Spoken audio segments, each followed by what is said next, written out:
മദ്രസകളിൽ പഠിപ്പിക്കുന്നത് തീവ്ര മതമൗലികവാദം. രാജ്യത്തിന്റെ വിവിധ ഭാഗങ്ങളിലായി നടക്കുന്ന മദ്രസകളിൽ ശരിയായ രീതിയിലല്ല പഠനങ്ങൾ നടക്കുന്നതെന്നും അവിടെ നിന്നും തീവ്ര മതമൗലികവാദമാണ് പഠിപ്പിച്ചു വിടുന്നതെന്നും വെളിപ്പെടുത്തുകയാണ് ദേശീയ ബാലാവകാശ സംരക്ഷണ കമ്മീഷൻ.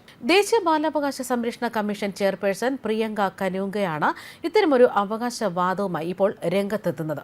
അതായത് മദ്രസകളിൽ നിന്നും താലിമുൽ ഇസ്ലാം എന്നുൾപ്പെടെയുള്ള ചില പുസ്തകങ്ങളൊക്കെ ഇവർ ഉപയോഗിക്കുന്നുണ്ട്. അതുപ്രകാരം ഇസ്ലാം അല്ലാത്ത വ്യക്തികളെ കാഫറുകൾ എന്നാണ് അവർ വിശേഷിപ്പിക്കുന്നത്. അതായത് ചെറിയ കുട്ടികളെ പറഞ്ഞ് പഠിപ്പിക്കുന്നതുമൊക്കെ കാഫറുകളെന്നാണ്. നിലവിൽ ബീഹാറിലുള്ള ചില മദ്രസകളെ ഉദ്ദേശിച്ചാണ് ദേശീയ ബാലാവകാശ കമ്മീഷൻ ഇതൊക്കെ പറയുന്നതെങ്കിലും രാജ്യം മുഴുവൻ ഏതാണ്ട് ഇതേ അവസ്ഥയിലെന്നാണ് വിവരങ്ങൾ.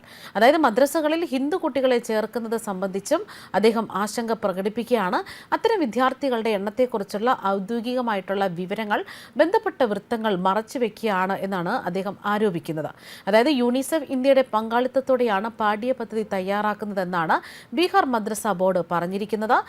അതായത് വിദ്യാഭ്യാസ അവകാശ നിയമത്തിന്റെ പരിധിക്ക് പുറത്തുള്ള പ്രവർത്തനങ്ങൾക്ക് ഫണ്ട് ദുരുപയോഗം ചെയ്യുന്നത് ഇന്ത്യൻ ഭരണഘടനയുടെയും കുട്ടികളുടെയും അവകാശങ്ങൾക്കായുള്ള UN കൺവെൻഷന്റെയും ലംഘനമെന്നാണ് അദ്ദേഹം വാദിക്കുന്നത്.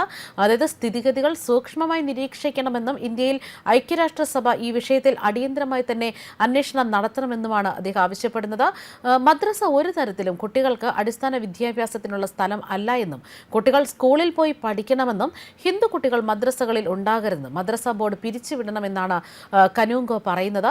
മാത്രമല്ല ഇതിനു മുൻപ് തന്നെ മദ്രസകളിൽ മുസ്ലിം ഇതര മതസ്ഥർക്ക് പ്രവേശനം നൽകി അവർക്ക് ഇസ്ലാമിക വിദ്യാഭ്യാസം നൽകുന്നത് നിയമവിരുദ്ധമാണെന്നും ദേശീയ ബാലാവകാശ സംരക്ഷണ കമ്മീഷൻ ചൂണ്ടിക്കാട്ടിയിരുന്നു.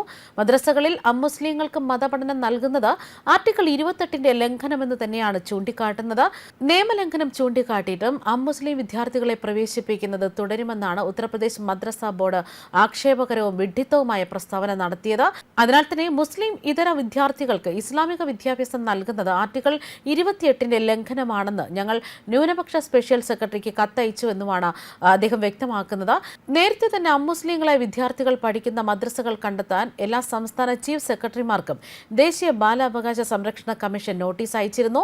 മദ്രസകളിൽ അമുസ്ലിം വിദ്യാർത്ഥികൾ പഠിക്കുന്നതിനെക്കുറിച്ച് വിവിധ സ്ഥലങ്ങളിൽ നിന്ന് ഞങ്ങൾക്ക് പരാതികൾ ലഭിച്ചിട്ടുണ്ട്. അത്തരം മദ്രസകളെ കണ്ടെത്തി ഈ മദ്രസകളിൽ നിന്ന് അമുസ്ലിം വിദ്യാർത്ഥികളെ സ്കൂളിലേക്ക് മാറ്റാൻ ഞങ്ങൾ എല്ലാ സംസ്ഥാന ചീഫ് സെക്രട്ടറിമാർക്കും നോട്ടീസ് നൽകിയിട്ടുണ്ട് എന്നാണ് പ്രിയങ്ക കനൂങ്ക വ്യക്തമാക്കിയത്. ഈ നോട്ടീസ് പുനർപരിശോധിക്കണമെന്ന് ഉത്തർപ്രദേശ് മദ്രസ education council chairperson Iftikhar Ahmed Javed ആവശ്യപ്പെട്ടിരുന്നു. അതായത് NCPCR നിയമലംഘനം ചൂണ്ടിക്കാട്ടിയിട്ടും എല്ലാ മതക്കാരെയും മദ്രസകളിലെത്തിച്ച് ഖുർആൻ പഠിപ്പിക്കണമെന്നായിരുന്നു മദ്രസ കൗൺസിലിന്റെ ആക്രോശവും.